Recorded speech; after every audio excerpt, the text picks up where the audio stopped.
As you might have seen in an older video a few years ago, I picked up a CRT TV on Marketplace to eventually set up a retro corner with a PS2. Now the day has come. Everything works perfectly, but one thing I don't like having retro is the controller. The PS2 controller is great, but for an adult it just feels too small and unwieldy, so I needed something more modern. The 8BitDo controller. It's currently available on Amazon for €20, and thanks to Amazon Prime it arrived the next day. The packaging is small and simple, so let's unpack it. First thing you'll notice is probably the shortest USB-C cable I've ever seen, and just below that is the adapter. Unfortunately, the adapter only comes in the beige colored PlayStation 1 version, which doesn't really match the PS2, but that's okay. Here is the 8BitDo controller adapter. It looks like a standard PS2 controller plug. On the front we find a USB-C port, which we'll take a closer look at later. Next to it there's a red button for starting the pairing mode and an LED. To connect it, the original PS2 controller needs to be removed and the new 8BitDo connected.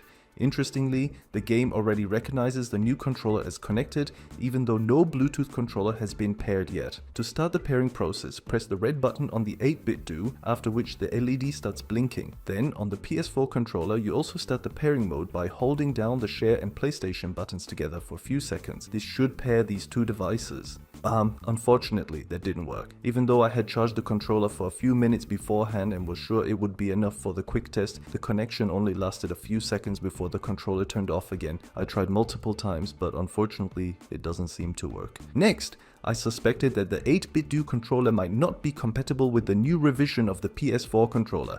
I had seen that you can update the firmware of the adapter, hence the USB-C port.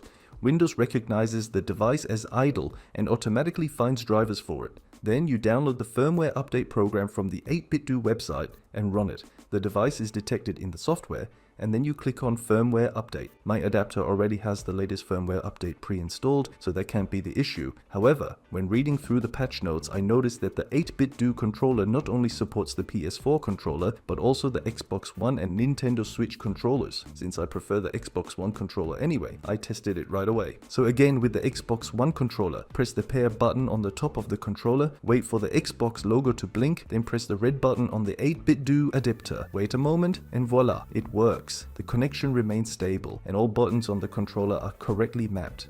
Now that it's properly paired, it's time to test Tony Hawk's Pro Skater 4 and see if I can still play the game as well as I did 20 years ago.